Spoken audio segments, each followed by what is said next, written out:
Hello, I'm Tanya Penny, your Abundance Catalyst and Freedom Coach. And this month we are focusing on setting and keeping healthy boundaries with ourselves and with others. So people often don't get what I mean by setting and keeping healthy boundaries. And so let me just go into that a little bit and explain. Boundaries are kind of expectations or ways maybe that we want to be treated, talked to or treated, certain things we want people to do or not to do, right? Say or not to say, ways that we are treated. And oftentimes we first need to really get in touch with what feels good to us, what our wants and needs are, right? So that we can then go to our kids or our husband or even family and be like, hey, you know what? For me to be fulfilled in this relationship or fulfilled mind, body, spirit, this is what I need, right? So, but first we have to know what those needs, wants, and desires are for ourselves before we can express them to others, right? So many of us are not actually taught growing up to do this, right? We are not taught to communicate our wants, needs, and desires to other people in a clear way. In a way that doesn't actually, put it on those people, but just says, hey, to be happy in this relationship, like this is really what I need from you, right? So, for example, I saw my mom growing up. I saw not very good boundaries in my household. The things that my mother needed to be happy in her relationship with my father, she would sometimes express what those were, and he would call her names, or he would get angry with her and then not treat her in a nice way. And she would allow it, okay? So someone can't break your boundaries. Someone can't treat you like shit over and over unless you allow it, right? So really, so setting and keeping healthy boundaries, we also need courage to do it. Courage to say what they are, and if they're not met, to have a consequence, talk about it, or if we can't get our wants, needs, and desires met in a relationship, then to walk away, right? So I have a boundary in my relationship with my sweetie to spend a certain amount of time together. And I've made that very clear. And if that doesn't happen, I won't probably feel fulfilled, and I will likely end the relationship. I've had to set boundaries. In the past, I used to attract people that didn't treat me so well, just like my dad did to my mom, right? I saw that growing up, so I thought that was normal. I thought that was normal boundary, not necessarily healthy, right? But I realized, you know what? That doesn't feel good. And I am allowing someone else to treat me like crap. Remember, other people can't treat you like crap unless you allow it, okay? They can't control you unless you allow it. So setting and keeping healthy boundaries really has to do with respecting and honoring ourselves, our wants, needs, and desires, and then communicating that to other people. And if they can't play that game with us, right, and treat us the way we want, need, and desire, then we have a decision to make. Do we continue the relationship, or do we leave? Do we stick up for ourselves and therefore they're like, oh, okay, sorry, that won't happen again? Or do they keep breaking our boundary, and do we not do anything about it and allow it, right? So some questions I have for you today. Oh, and I want to remind you, oftentimes anger, the emotion of anger lets us know that maybe we've allowed someone to break a boundary, or that we need to stick up for ourselves.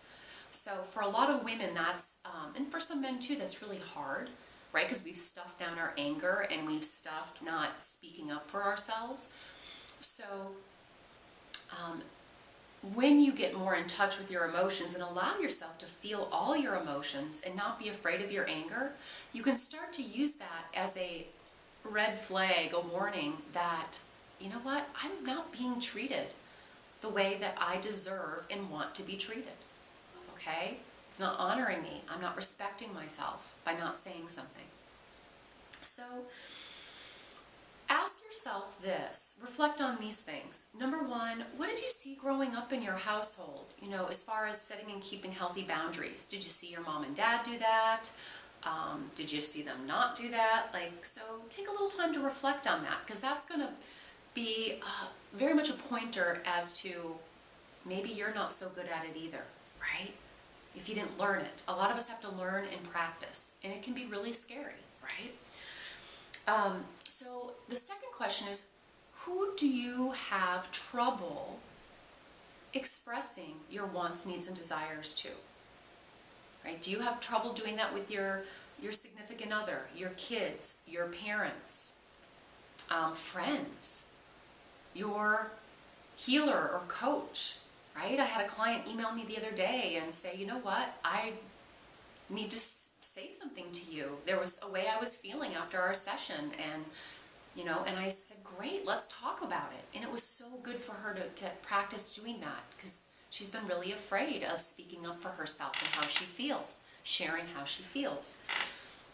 So who do you have trouble setting and keeping healthy boundaries with, right? And what are those boundaries that you even have trouble setting and keeping, right? Do they have to do with the way you're spoken to? Do they have to do around money? Do they have to do with actions or inactions in your relationship, right? One of my exes always showed up late, and I really, really took that personally. And so I had to start, setting some consequences. Like, I wouldn't wait, I would leave, right? So setting and keeping healthy boundaries. So those are really the two things I want you to reflect on today. And remember, it all starts with you. Can you acknowledge your wants, needs, and desires, right? Number one. And can you express them? Number two. And if you can't do that, ask yourself why, right? What are you afraid? Usually it's fear that keeps us from doing it. Fear of losing love, fear of losing money, if it's at work. Maybe you have trouble with boundaries at work, your time, not taking on another project, not working late. So those are some things for you to reflect on. And as we go through the month, I will continue to give you some awareness and then tips and tools for setting and keeping healthy boundaries. And if you're looking for a little more support from me and more tools and more tips, the doors are open right now for my Vibrant Body and Abundant Life Mastery program. So moving forward, I'm only opening the doors a couple times a year.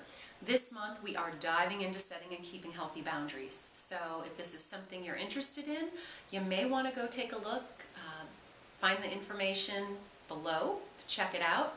It is on special, 20% off until tomorrow, and the doors close on November 11th. So, would love to support you. Also did a holiday sanity class, talked about the 5 secrets to a sane, healthy, happy holiday, and you can also still sign up to listen to that free class, which has tons of goodies in it. You can still sign up below and find that as well. So good luck. Take some time to reflect on this, setting and keeping healthy boundaries, and remember, progress, not perfection. And wherever you are right now, no need to beat up on yourself. Compassion and curiosity is what we need to do this inner work, right? Which helps us to shift everything in our lives. So have a great week. If you know somebody else that you think would benefit from this message, please feel free to share the video. And I look forward to continuing to support you to set and keep healthy boundaries with yourself and others.